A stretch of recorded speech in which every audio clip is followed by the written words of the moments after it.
Yeah. Yeah. It's going to be a short intro music because she's already ready and she's busy. So I got to do the timer and everything to get ready for my guest coming on. I'm so excited. Let's let her in right now. Let's let her in. Little pig, let me in. I can't wait. This is a woman I respect so much. Amy Dargan, how are you?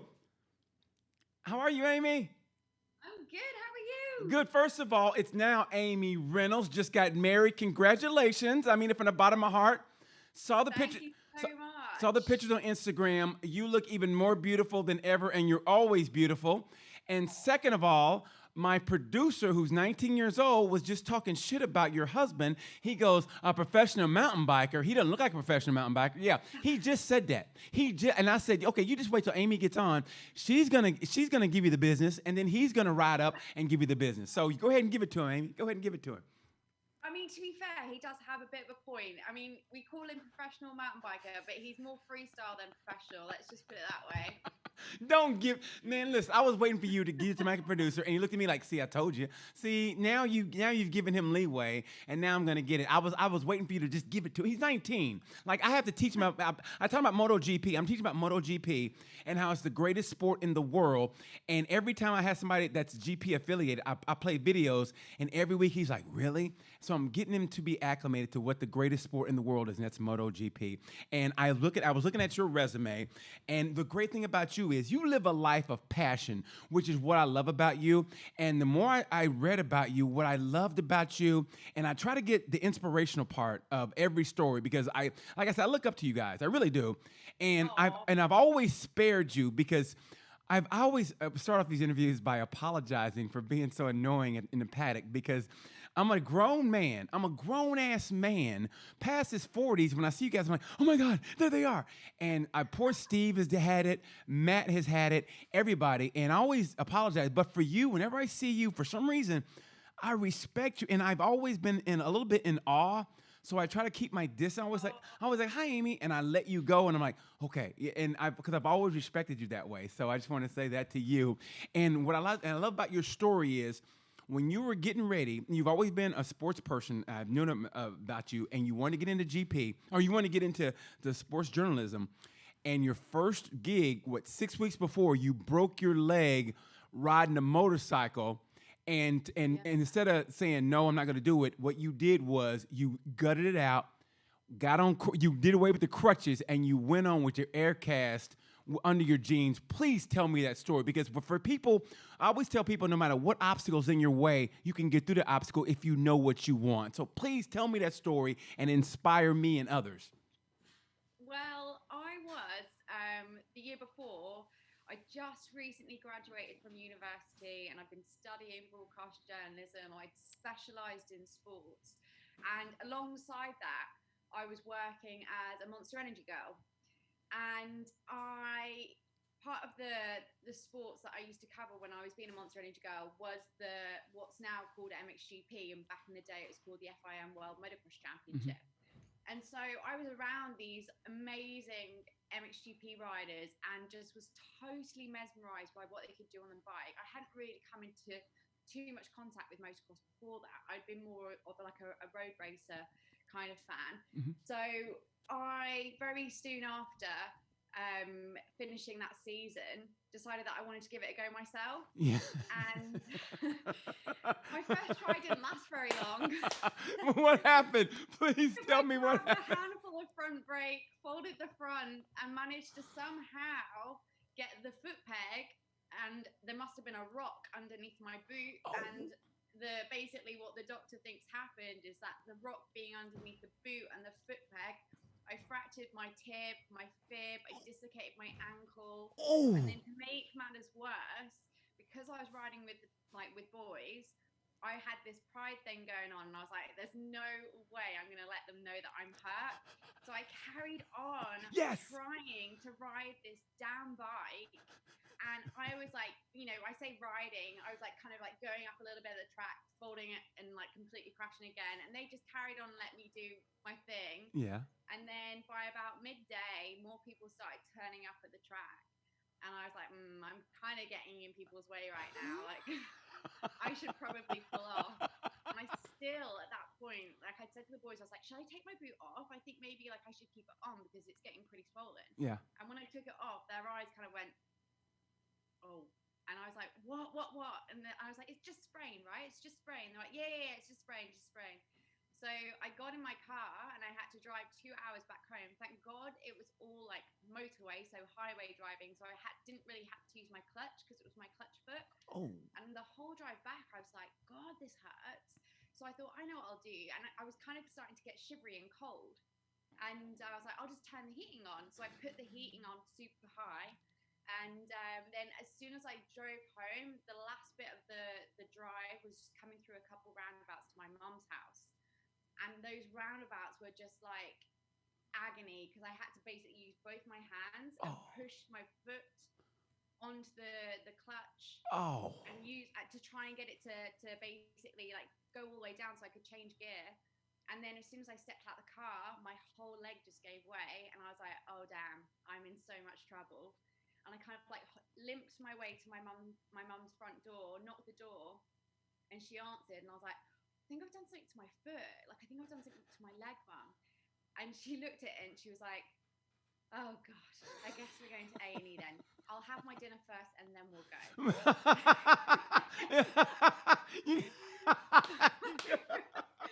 That's what I'm talking about. You got to eat first. Like, what do you mean you've been walking around on this leg for the whole day? Yes. So what time did you do this? I was like 11 o'clock this morning.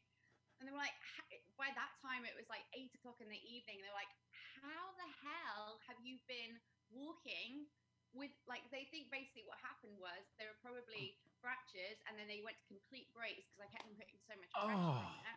And then like you said, like I was sat up and my mom was pretty like annoyed at me because I was no use to her and we just moved house and I literally couldn't help. I just sat up thinking and feeling pretty sorry for myself. And then a job opportunity came up a couple of weeks afterwards to present. We have this big show in the UK called the Autosport International show at the NEC, which is like a big convention center. And you get all of the F1 drivers. It's a big year, like annual event thing. And I got an opportunity to co-host the live action arena. But like I was like, oh, I'm on crutches. How am I going to do this? Yeah. So each time I would go to the doctor for my checkup and they'd x-ray it, I was like, can I get it off yet? Can I get it off yet? Can I get it off yet? But I was also I wasn't a very good patient. And every time I kept going back, they were like, you're meant to have your leg up. Every time you come back, your cast is broken, which means you're on your feet. I didn't tell them. I was literally like, we used to call them, what was it? Crutch Olympics. So I was doing like little jumps with my crutches and stuff. And yeah, literally like you said, it was, God, it was so long ago now. It must have been a week or so or 2 weeks before I finally got the big boot off. And this was like now the January. So I'd broken my leg in the November because I'd been in a cast for so long. My leg muscles and everything had completely withered away. Yeah. So I used to get my mum to stand one side of the hallway, her friend to stand the other side. And I would just like waddle like to them both to try and get my legs strong enough so I could walk. And I was from a health and safety point of view, I was allowed to go into the action arena. Yes. And when it got to the actual job, I hadn't told them. I was like, oh my God, what am I going to say? So I tried to kind of style it out. And I was like, it's cool. I'll wear like DC shoes. I think they thought I was going to come on being this like glamorous co-host. Right. And instead I rocked up with like pink skinny jeans. DCs because I could get it was the only pair of shoes I could get this like air cast in. Yeah, but it fit in perfect though. DC shoes fits in perfect with motorsports though.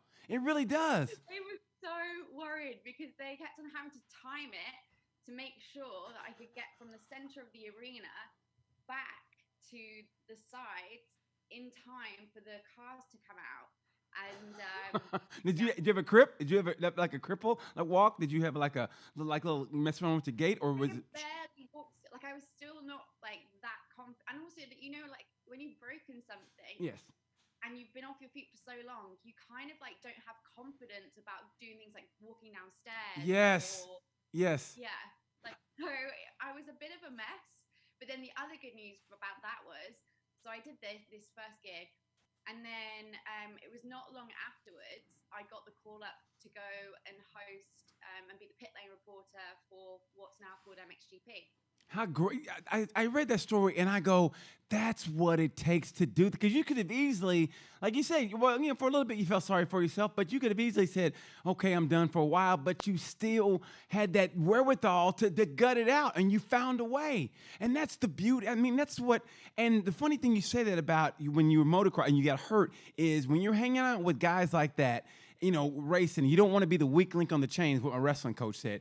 And so you don't want to show that you were weak, and you gutted it out, and look where you're at now. It's because of things like that, and that's what I loved about reading your story, because you also have what we call the Girl Plan Project and the Dare to Be Different initiative, which if you could speak a little bit on that, because I thought that was beautiful what you said, because you want to help women in motorsports, because like you said, you were growing up and there's a time when you tried to play along with what you thought women should be or girls should be at a time and kind of go along, but you still had the dream of this is what I want to do, and then you kind of separate like, okay, I'm not going to be this stereotypical what a woman should be. I want to be this.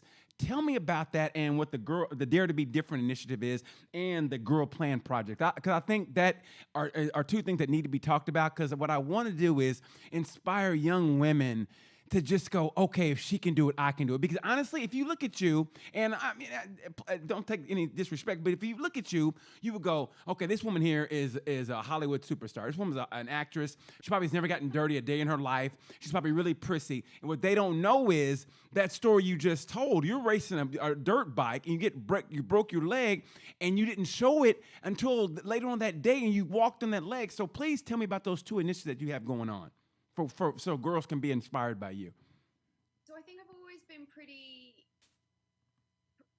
I felt pretty strongly about the fact that, we are in an age now where we should have equal opportunities, and there is enough room for all of us. I think quite often when you see a TV team, there's normally, your host of your commentators, your race analysis, and then your hosts, and it's not often that you get a team where they've got more than one female, and I just always wondered why that was. Yes. And like you said, I kind of grew up and I did the typical girly thing of like dropping all my sports and all the things that I felt weren't what boys wanted me to be when I got to that age and I started to be interested in boys. Right. So I think as I got a bit older, I was like, what have I done? Like, why have I dropped all these things that I used to be good at? Like, I should have just carried on. And then like now I'd still be pretty good at them.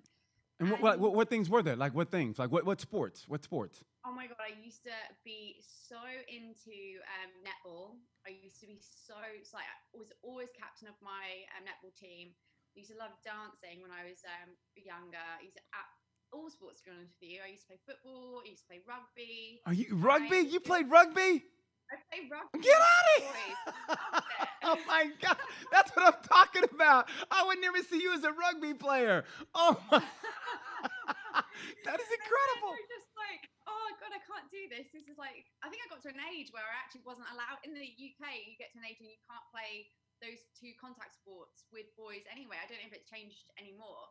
But I think the other thing came was like, I have a little sister and I saw her start to do the same things. I was like, no, there's something's going on here. Like, what is this thing? Why do girls do this? Right. And it's like a combination of the two, like wanting more girls to perhaps have different role models, because the thing is there are role models out there. There's amazing female athletes in all disciplines. So it was more just kind of trying to understand why there aren't as many girls that follow and look up to and aspire to be those girls. Yes. And equally, like, in the sport that we're in now, we now luckily are starting to see that you can get female mechanics, female data engineers, and more you'll see within the teams that women are starting to kind of come into those roles. Traditionally, they would have perhaps been more filling the media roles in the paddock and like all the other things, so that we are as a paddock, as I have to say, as our paddock, there's a lot of girls. Yeah, a lot of girls behind the scenes that people don't realize. I love. But That's why I had. That's why I had Milena Kerner on. And, I look up to yeah, her. I mean, she let me in. Let me see. How the pizza's made. Basically, one time during and in Silverstone, actually, she let me come into the paddock, and I don't know how I got. I don't know how I didn't maul Dominic or Stefani Manzo, because I was just like Manzi. I was like, oh my god, and it was and I the level of respect that she got. And there's a fine line she has to walk between I'm the boss, but I respect you, and they have to respect her. And I thought it was so beautiful. And that's why, like I said, I love what you do and what you're doing. And I've always wondered that the same way. And I look at it as people of color, because I interviewed Franco, the only the guy to kneel in MotoGP. I talked to him about that, and it would be nice to see other people of color in, and just to show that, like I've been to the paddock, and everybody is so welcoming, and it's such a warm kind of family feeling. But it would be nice, like you said, to see more women in other positions, and also see people of color there, And it's not a disrespect to anybody. It's just it would be nice that people of color and women that go, I like to be in motorsports, but I can only be a grid girl, or I can only be this, and to show them that no, you can do anything you want to do, and if somebody can just open a door and they see it can be done, then they can do it.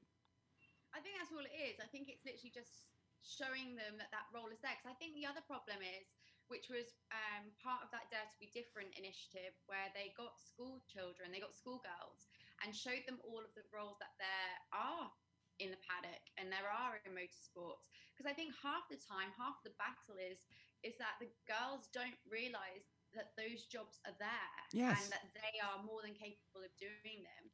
Just going back to the Franco thing, though, how cool was his helmet this weekend or last weekend? right. Oh, wasn't it though? I thought that was so cool, man. He is just that dude is. He's a polar bear on the ice drinking iced tea with his foot in a pool of cold water. I mean, that dude is the coolest of cool, isn't he? Yeah. I love Yeah, that no, guy. he's really cool. Sometimes he's so laid back. I think he's gonna just like fall flat on the floor. Like, are you sure you're happy, Franco?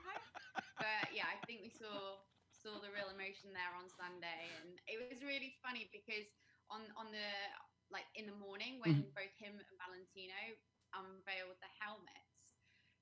Initially, it was Valentino's Viagra helmet that got all of the attention and all of the laughs and bad jokes that went on throughout the entire day. And then when Franco was in the press conference in the evening and then started to explain his design, and he told us it was obviously inspired by a Spike Lee film. Do the right thing. Yeah, exactly. And as soon as he explained the message, I think just the amount of respect Yes. people have for him Yes. went up so much, especially just the way he explained so eloquently. I think he kind of put it across in a really easy to receive like manner. Yeah. I thought that was beautiful. It's so eloquent. I mean, don't get me wrong. And I always say they're influenced by Lewis Hamilton. And I think what he's done is so beautiful. And Frankie took that, and not that Lou's like in your face, but he's inspired it definitely. But Franco just took it to a cooler level. Like, I just want everybody to be right. Exactly. That it guy. was very modest. It was very understated. Yes. And the way he delivers anything is always in that quite laid back manner, but he made the message really clear. Yeah. And without having to like bang anyone's heads. And also you, not to be understated, because when I looked at your Instagram, I felt like I said, I'm a dork. I follow everything you guys do. And, I saw you had your Blacked Out Tuesday for Black Lives Matter. And man, I was just so impressed because I always say to myself, I go, you know what? You don't have to do that. And I know the amount of blowback you're going to get. I spent enough time on this earth, especially living in America. I know what kind of blowback you're going to get from that. I really do. People can say what they're going to say. I'm like, oh, whatever. And for you to do that, to me, that's not to be understated also. I thought that was beautiful. I saw the comments. I knew people were going to say what they were going to say.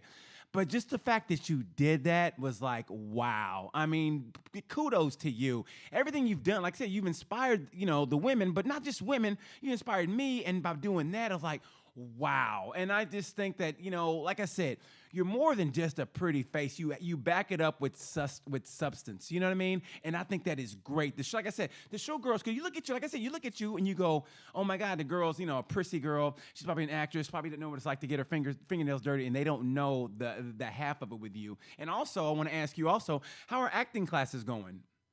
Do you know what? When I said to you, oh, what time do you think we'll finish at? Yeah. It's because I've got my little acting class coming up. Can I just say, there is no aspirations here for me to go into acting at all. No, whatever. This is purely down to being that friend that, like, basically my best friend. She actually, funnily enough, works in the industry, yeah. And she always has to do like read-throughs and things like that. So she always jokingly says, she's like, I'm so good at this. Like, I could be an actress. Like, I'm gonna I think I should take a course or something. And so one time she said it again, and I was like, come on then, let's do it. And she's like, really? Do you want to do it? I was like, yeah, let's do it. And then within literally half an hour, she'd sent me like loads of courses. So we found this online 5-week course. What was it? Not beginners, because she's like, we're not beginners. I was like, speak for yourself. Well, it must be working. So It must be working because you've hidden your Birmingham accent, and because normally you should sound like you should be on Peaky Blinders, So I just think that it's working. It's definitely working. If anybody heard the rest of my family, though, they would be like, people joke about my dad when they see pictures of him. They're like, oh my God, he's a Peaky Blinder. And then they know, like, we're from Birmingham. And then he's like, woohoo. Somebody whispered that in my ear, and that's why I had to ask you that. Somebody whispered that in my ear. Names will not be said. I keep it a secret. Somebody whispered that in my ear and told me that, to say that to you. So just to let you know, because I was doing my homework on you, because I wanted to find out a little bit more about you. So I think that is great. So I think you'll be a great actress. Actually, I think you'll be an awesome actress. Because, like I said, you're good at everything you do, Amy. I mean, you really are. I'm not going to pursue that. I'm just literally doing it for the crack. I don't have time. I've got so many other things. MotoGP, as you know, takes up like 20 weeks of the year to be away from home, but you have all the preparation, the testing, and all that kind of stuff. And I also I do personal training. So when I go back home, I have clients that I see with that. And then you got to have some time for yourself and your husband. And let's talk about that, because you are a certified personal trainer. And I think I've seen you at the track where you've actually gotten your jogging in or whatever. Like, that's what I love. I mean, I've seen you at the track, I'm like, Amy? And you get your run in. And you look, if anybody goes to her Instagram and say Amy Reynolds TV, you'll see you with a dirt bike. And I'm like, Amy? And then I think you're surfing. I'm like, Amy? I mean, you do it all, basically. And of all the activities that you do, what's your favorite, probably physical activity that you do? What's your favorite physical activity? Probably running. I have to add as well, I do all these things. I'm not very good at them. Oh. I think a trier, God loves a trier, is the most suited kind of like tag for me. But then the running thing I love. The running for me is because you can pick it up and take it anywhere. It's cheap. It doesn't cost any money. Right. You kind of get outdoors. I hate being indoors for too long. Yes. And just kind of, especially with longer runs, it's like my time to switch off and just get carried away from my thoughts. And you know what I want to ask you, and I know it's totally off subject, but I thought the funniest thing last week, and this is going to air in 2 weeks, so Mazzano won, FP1, Moto 3. You had those guys shook when you asked those questions like, okay, so is he going to this team? Is he going to sign? And they literally were going, I can't speak on that. And I laughed because there was 2 different guys, and they were like, I can't speak on that. And I was like, oh my God, you had them shook, and I love that. And I want to ask you, what is it that we don't see that you can't show? Like, what are the things that like, we as an audience can't see that you see? In terms of so I guess a lot of the time is their faces, because with working for MotoGP.com, right, when I'm doing pit lane for them, we're obviously off camera. So it's normally when you kind of catch someone out and they go bright red, or they start laughing and they're like trying to hide their laughing. There was such a classic between myself and Pablo Nieto, who is the Sky VR46 team manager. I love Pablo. And we were in Phillip Island, and I can't even remember what got us started, but I don't know what it was. There was just, and on top of that, it wasn't just going out on the international feed. It was also bouncing around the circuit because we were in Phillip Island, Australia. So they take our commentary and feed on the track, and we lost it. And when I say we lost it, like we were crying, like absolutely crying. And I kept closing the mic because I didn't want to be like losing it on the live. But then Matt and Neil were going, because all they kept on hearing was like half of me trying to ask him a question, then us bursting into laughter again and having to shut the mic again. But it was the funniest thing. So it's stuff like that. And things like you obviously the Moto2 and Moto3 boxes, you can walk in there and walk out. Things like when they have like the fairings on the floor and you're trying to be so careful and not get in people's way. Right. But like ultimately, there's been quite a few occasions where I've like kicked a tray over and there's like no, please tell me that. I'm like, oh, I'm so sorry. Stuff like that. Do those mechanics give you a look like cartoons? Like, did you just knock that tray over? They're like, oh my God, I didn't just do that. I think it happened as well the other day when we were at the test. Just as we're about to go, like, oh, that's the other thing that people don't realize. If I'm ever in the paddock filming anything, and it's normally just before a session started, so a lot of the riders are coming from the boxes or the hospitalities, from the motorhomes, the hospitalities into the boxes. Mm-hmm. The amount of times I've had riders like standing in front of the camera trying to distract me. Fabio the other day, I was literally about to go live. I turned behind because I could hear a bike coming up pit lane. I just wanted to get the timing right, so I didn't start talking as the bike was coming. And he did like a massive swerve into me, and I was like, "Oh my God, that's not necessary. Thanks very much." But yeah, all that kind of stuff, all that fun and games. That you gotta love that. I mean, just knowing you have that rapport with those guys, isn't that the greatest? I mean, because I'm still an outsider looking in, which I guess is good, I guess. But you get to see the insides, and I tell you what, man, what really got me, and this shows the passion of the sport, was last week. Ayumi Sasaki, after he crashed, and he was crying on his seat, and they had to comfort him. I tell you what, man, that left a lump in my throat because, I mean, I guess, when you get a certain age and you're not in a sport anymore, you tend to be a little jaded. You're like, oh, these guys don't care, blah, blah, blah. But I tell people all the time, Moto3 is where, especially at Moto3, is where like you see the flowers, they're watered, and hopefully it blooms into the rose, which is MotoGP. And sometimes that dream isn't realized, and that hurts because they're at that age, they're 16, 17, 18, and they're on the precipice, and sometimes it just doesn't work out, and they're trying their asses off.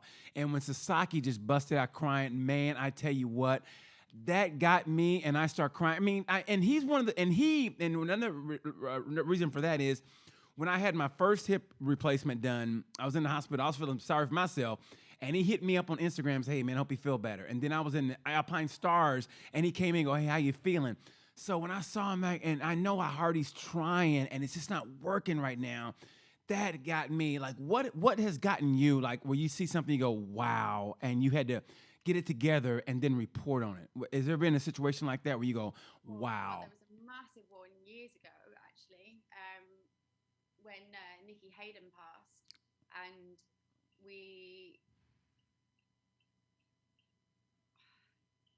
I still don't feel good about it now. No, that's fine. No, I mean, like I said, trust me, man.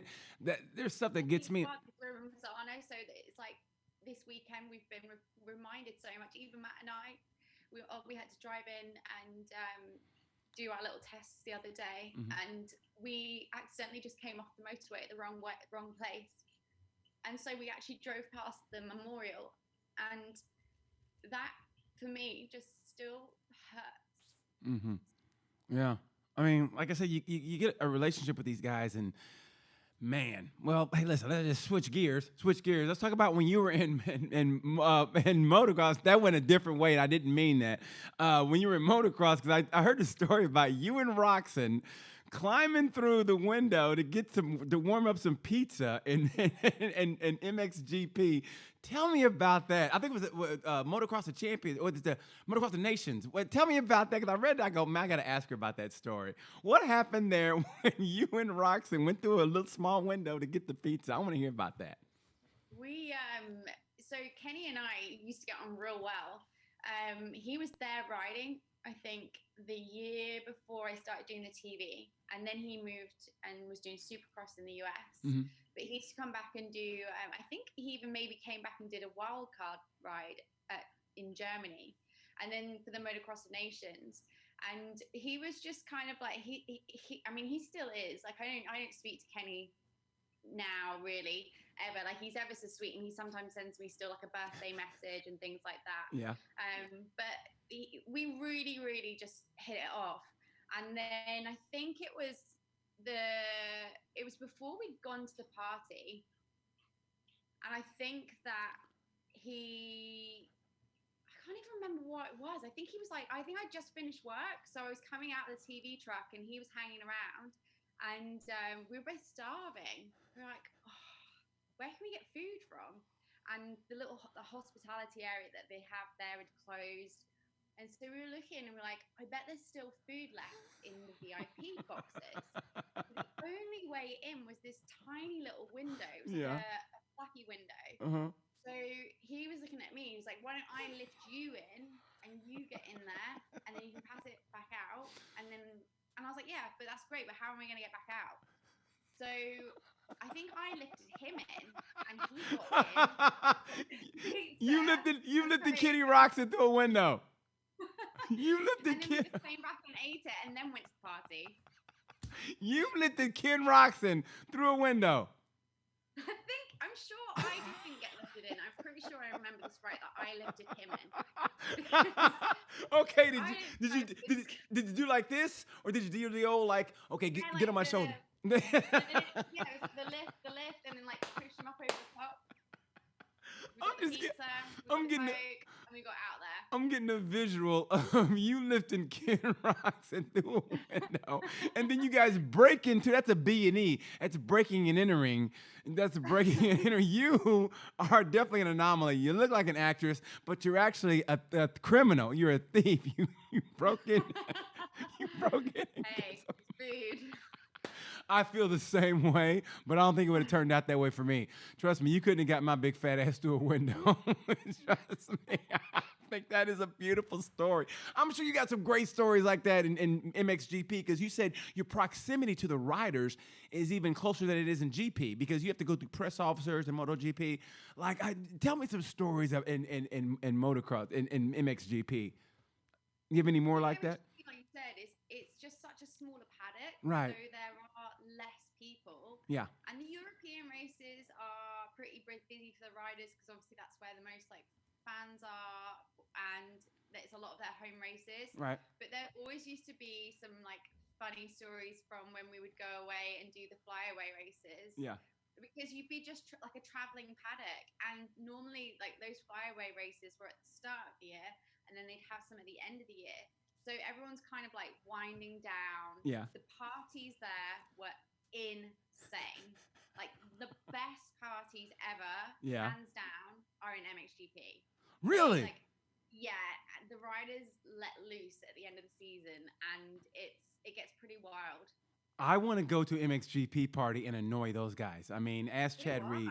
Nobody knows. I annoy people like you wouldn't believe. To this day, I want to have Chad Reed on just so I can apologize to him. Because every time I see him at GP, I'm like, Chad! And he's just like, oh, God, not you again. And like I see him in the Alpine Stars, and I'm like, Chad, and I can't stop it. I'm like, hey, man, how's it going? And he's just, hey, and he's being really nice, and then he'll go into the grid, and I'm on the grid. He's like, "Oh God, not this guy!" And then we go to the after party, and like a dork, I'm going, "Don't bother him." And I go, "Hey, Chad," like this, and he's like, "You again?" And I don't mean to, but I'm just so like, because you get that proximity that you don't get in any other sports. And I think that's what I love about. I mean, I love GP because I love motorcycles, and then I love motorcycle racing. And then and I personally don't understand how somebody can ride a motorcycle and not be just bitten by the bug. You know what I mean? And the interesting thing about you is you've never owned a motorcycle, but yet and still you ride motorcycles. How is that? How did you get past that? How do you ride motorcycle, but you've never owned a motorcycle? Do you just steal them like you did that, like you did the pizza, and then you just park them where you found them? I've been so lucky. So when I started riding after my little leg break situation, it took me a while to actually kind of like go, ooh, get back on a bike. Yeah. And I started off by going to a place in the UK called the Mick Extance Off-Road School. Okay. And so they're amazing because genuinely, like, and anyone that owns a dirt bike knows this, the real fun part about riding is when you have to clean the bike afterwards. So like, what is there not to love about turning up, the bike being ready for you, you don't have to do any prep or maintenance on it, and then at the end of the day, when you're absolutely covered in everything, and the bike is as well, because you've dropped it like a billion times, just turn it in. Hand it back. Here you go. Like, oh, thanks so much. And off you go. Oh, and dear. then, like the road bike thing is like I passed my test only a couple years ago. Yep. And it just literally. It's a really sad story, but you know, like grown up life where you just have other things that you have to. Yes, it's almost a gift and a curse because you're around motorcycles is that you don't get a chance to ride like you want to. You know what I mean? It's almost like pizza. God, I love it now. You work in a pizza place, like, I don't want any pizza. You know what I mean? And that's what it is. So Daredevil Dargan here gets to ride motorcycles whenever she wants to, and you hand it back in and go, okay, I'm good, thanks. And you just leave. Good for you, Daredevil. I'm going to start calling you Daredevil Dargan when I'm going to start calling you. Oh, you. God, no, don't. You know that's when I start getting invitations to do things I probably shouldn't do. Here's what we do. We get a reality series called Daredevil Dargan, even though you're Amy around, Daredevil Dargan, and it's all about you in a reality series, how you live like two different lives. Like you interview the riders, but then on off screen, you're riding motorcycles all the time. You're trying to do stunts. You know, you're with your husband, you're mountain biking, like you're going, come on, you pussy. And like you send it to your husband. That's what we do. You're already taking acting classes. That's what we do. We can elevate, you're already here. We're going to elevate you to here. You're going to be like an A-lister. That's what we're going to do for you, Amy. I know exactly who's told you about this acting class. Who? I can tell you, he's going to get an absolute talking to after this. No, please don't. That's my dude. I love that guy. He sells me out. I never sell him out. Okay, I sold him out the other night, but like he always sells me out in everything. I love it. I love you guys. You have a great rapport on. And by the way, I'm gonna do my Neil impression for you, okay? Because in Moto3, it's Matt. I like Matt because Matt's got that high pitched voice, and he has those weird jokes, and you go, okay. It took me a while to get in, but now I love him. But here's Neil. Okay, never go down to Amy Dargan. Have you done it to him? No, I love him. When I see him, I don't say it, but I did it to Steve. I go, and now Neil. Okay, now we go down to Amy Dargan in the pit. Amy, you've got Pablo Nieto, and talk about Pablo. Don't tell him. Don't tell him I said that. He's great. Listen, I know you've got to go, but man, we're gonna get to social media questions for you because I put it out there. Social media questions for you. We're gonna turn the table on you, Miss Amy Reynolds, if that's even your real name. Okay. So some of these I kind of know the answer, but they asked, and so I'm gonna have to. But one is, first of all, how's married life going for you? 2 days after the wedding, which was 8 weeks ago. Are you serious? No. Really? You haven't seen your husband in 8 weeks? It'll be 8 weeks when I actually see him. So we've got 2 weeks left here, and then he gets back on the Sunday because it was just our schedules didn't really match up. So yeah, we got married on the 1st of August, and then left each other on. I left him on the 3rd. Damn, you left him already. Him in another couple weeks. What's he out? Jumping the Grand Canyon? What's he doing? He was at an event called Audi 9. Oh no, it's just called Audi 9s now. Audi 9s. Yeah, I saw that on Instagram. Man, that event sucks. He should be with his wife. I mean, you're in Mazzano on the coast. I mean, he's just faking injury. Go hang out with you, eat some pizza in Tavulli. That's what he should do. I'll talk to him later. I'll talk to him later about that. Okay. So Deb wants to know: have you ever been refused an interview because you're a woman? But anybody in the paddock? Has anybody in the paddock ever give you a little, gave you a little grief for being a woman? Don't think so. Not that I know. Not to my face. Yeah, I mean, I figured that too. I mean, because it's a different time. But, there's always those one old school kind of people. You go, wow, you really still think that way, huh? But you never know. But I kind of figured that. So, Okay, now this is where, we get into my kind of dorkdom and what I want to know. This is my dork. Because like I said, Moto3, those are my babies. And I love those guys. Yeah. So who in Moto3, who's going to be the Moto3 champion for 2020? Moto3 champion 2020. Ooh, okay. Top of the head, Amy. Come on. I mean, the safest bet would be Albert Arenas. Safest bet. Okay, wild card for Moto3 champion. Wild card. I really want to see John McPhee do it, not just because I'm being patriotic. I just think it's his time. No, I know. You know what?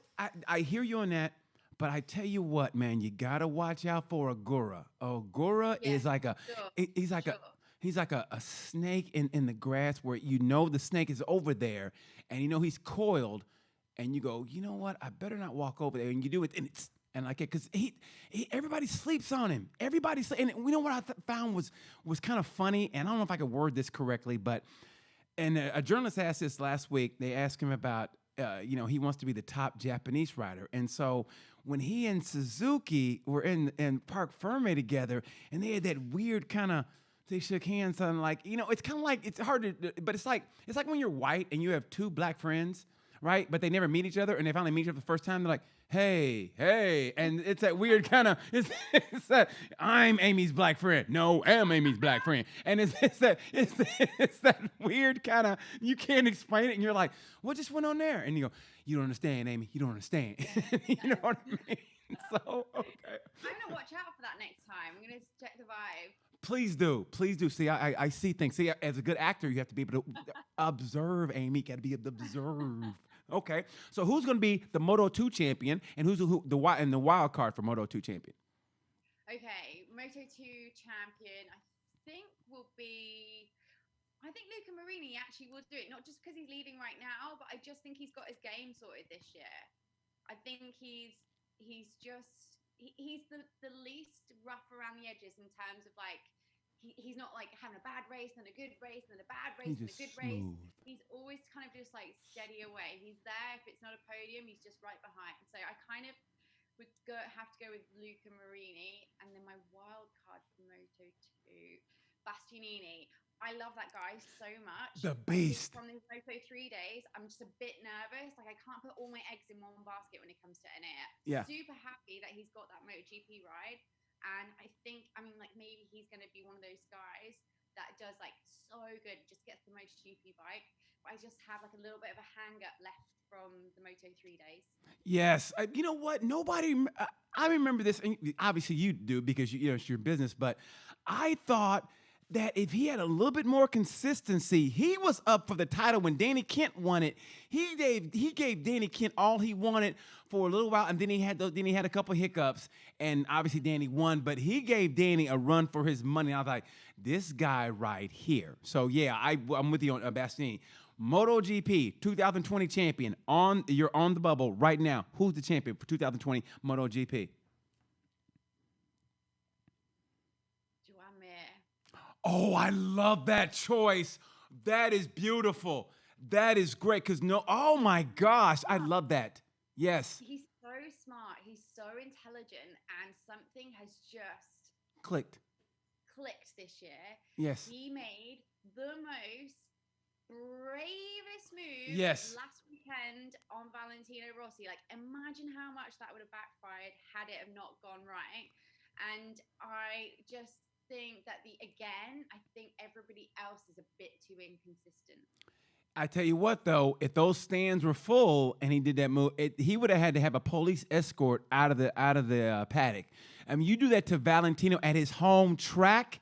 What he did at his home track, are you out of your mind? I mean, all Valentino do is make a couple phone calls, and they would have came and you would never heard of that guy again. Man, Joanne who? And he would have been done. So I like that pick. Okay, who's your wild card for MotoGP champion? I'd also like to see Andrea Dovizioso get it because if Yes. it is going to be his last year, You it think would just so? be nice You think to so? kind of go out and go, right, I've done it.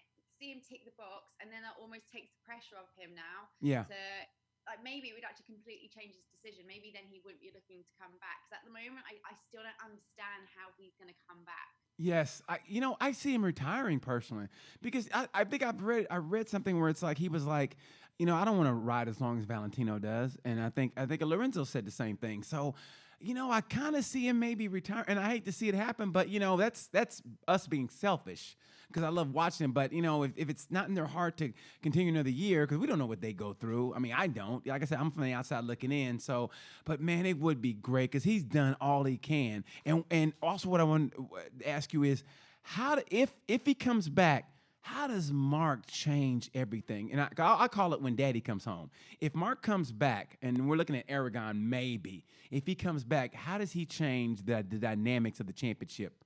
Because he can't win it, but how does he change it? No, he's a real smart cookie as well. I don't think it's beyond Mark to kind of know that if he comes back, he can mess things up for a certain few.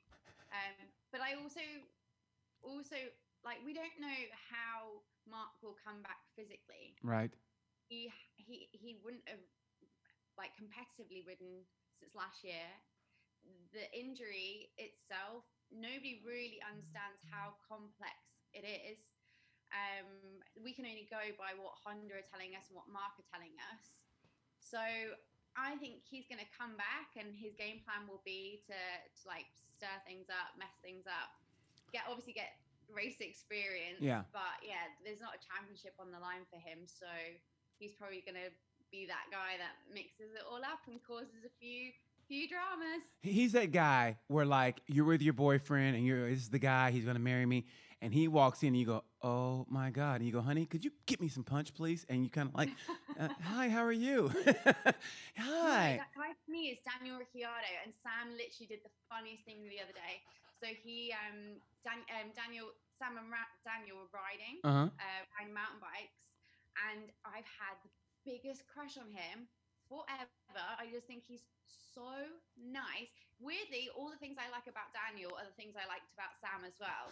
And I just said to Sam, I was like, I know we just got married, but like, I'm sorry, honey, but he would be the one guy that I'd run away with.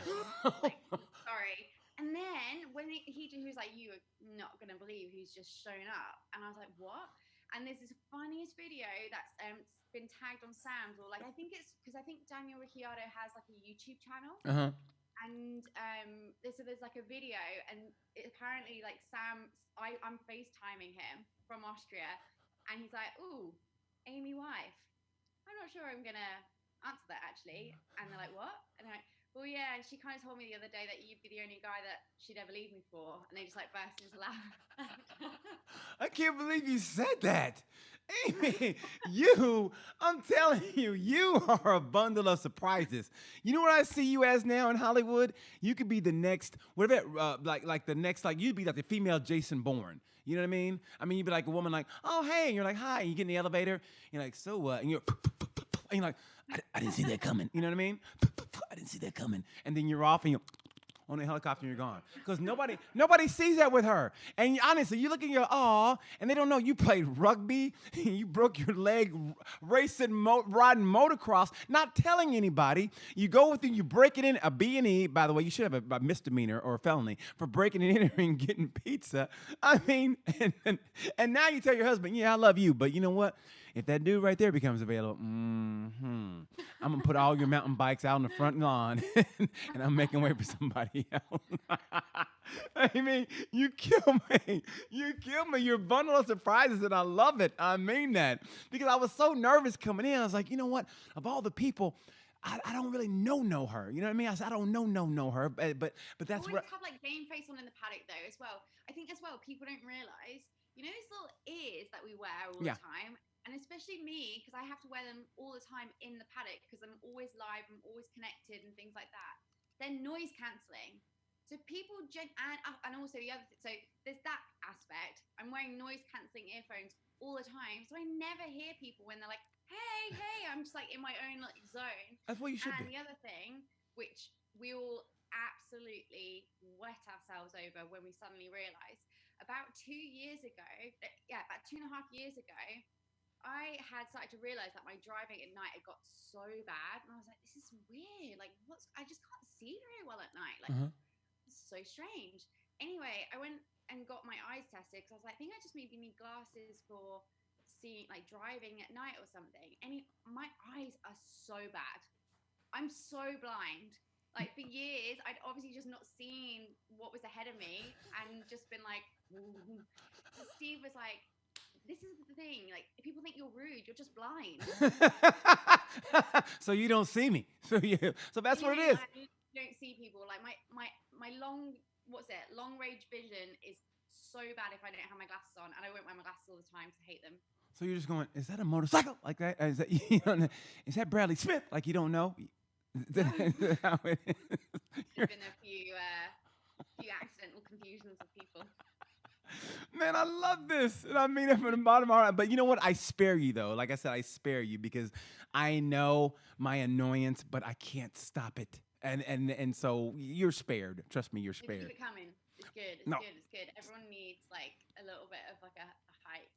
That person that brings the energy. You're like, oh, cool. You say that now, but ask Steve. No, I love it. I'm always like, oh. Real quick before I get out of here, what's your most difficult interview you've ever done? The most difficult interview you've ever done? Like where you go, oh, this guy right here, I wish I could slap the shit out of him. I mean, is there anybody like that, or like this is going nowhere? I mean, Andre, Oh, need you to say more, please? That's it. That's all you had to say. I don't want him beating me up. I mean, I'm not gonna lie. Of all the guys in GP, I'm scared. I'll say right now, I'm scared of him. I'm literally scared. If ever there was a night race, say in Qatar, and it was just me and him walking, and I saw him walking my way, and there was nobody around, I literally would go and I would run the other way, because I have no doubt. Yeah, I would be buried in that desert, and you guys wouldn't find me. Like, hey, have you talked to BT? No, I haven't seen him since Qatar. And like, Iannone. I have no doubt about that. I mean, and the thing about him is, I love the guy, and honestly, I just wish, and I'm at that age in my life, or stage in my life. I say age because I'm older, but it's like I'm at that stage in my life where I want him to succeed. You know what I mean? He might hate me, but I want him to succeed because he's the only guy in Moto 2 that would give it to Marquez. And when Iannone was on his game, he gave Marquez, he wasn't scared of him. And remember when Mark, let's be honest, Mark would bully everybody, and he would run right through you. I mean, for what he did to the Thai rider when he hit in Phillip Island, Moto 2, remember that? What he did to him, anyway, Iannone never backed down from Mark. And at the end of a race, you would see how they looked at each other, and Mark was like, okay, I got you. We're going to do that? And Iannone's like, we're going to do that. And he was like, all right. And that's what I loved about Iannone. And when his head is right, when his head is right, Iannone is the most talented rider out there. And I mean it from the bottom. And no disrespect to anybody in the paddock, Iannone is the most talented rider out there next to Mark. Raw talent. I hope he gets his head right. I really do. I don't know where it's at now. I hope he does. Sometimes it's almost like this virus. Sometimes you have to lose a little bit of something to realize what you had. Don't know what you got till it's gone by Cinderella. That's what comes to mind, because I didn't know how much I loved GP or loved what I do for a living until it's been taken away from me. It's like, oh, I love this. Okay, please, if I get a chance to get it back again, I promise I won't take it for granted, you know? Definitely. Yeah. I mean, the Maniac is amazing. When he's on his day, he's so entertaining to watch. He's just, like you said, not always that guy. No, you said it bigger. Yeah, I mean, just the way you said it. Yeah, you pretty much nailed that one, T. Amy, I swear to God, I could talk to you forever. I know you gotta get your acting class in, because I do the same thing. I do acting classes. People go to the acting class. I'm getting so embarrassed. I know. Listen, I go to acting class Monday and Wednesday. I have to drive 2 hours for acting class, so I know what you're going through. I'm gonna let you go. But as Neil Morrison would say, thank you so much, Amy. I appreciate you coming.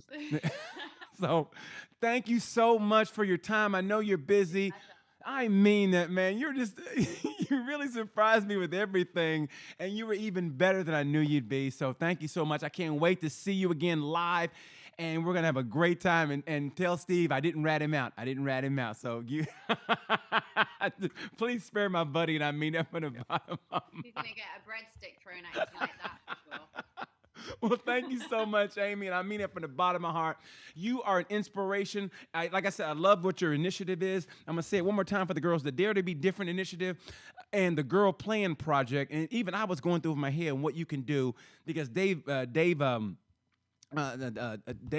Moto Matters, Dave Emmett said it best. He goes, there's a lot of brilliant journalists, women journalists. Thing about it is you guys have to be brilliant to be in the paddock. There's no mediocre female journalist. And he said it best. And Dave, I just love that guy. He feels the same way I do. So, man, keep doing what you're doing because you're inspiring people and inspiring young girls who can look like you and be as beautiful as you, but they can still hang with the boys and do what you want to do and not be intimidated. So thank you for doing what you do. Keep being who you are and no more breaking and enterings, okay? No more breaking and enterings. Amy, thank you so much. I mean, I appreciate it. Go get your acting class in, girl. You got 4 minutes. Go get your acting class in. I appreciate it. Thank you, thank you, thank you. Thanks for having me. Yes, thank you. Oh, my God, how great was that? Tales from a Gemini, BT, Amy Reynolds, Dargan. Man, that was fun. I mean it from the bottom. I didn't mean to make her cry. Did you see that? Man, that was woo. But, man, I love this. I leave here. It's a different high. I leave from doing Sorry We're Canceled, which is my other podcast, by the way, with Deion Curry. If you guys just want to get stupid and laugh or talk about current events, watch Sorry We're Canceled.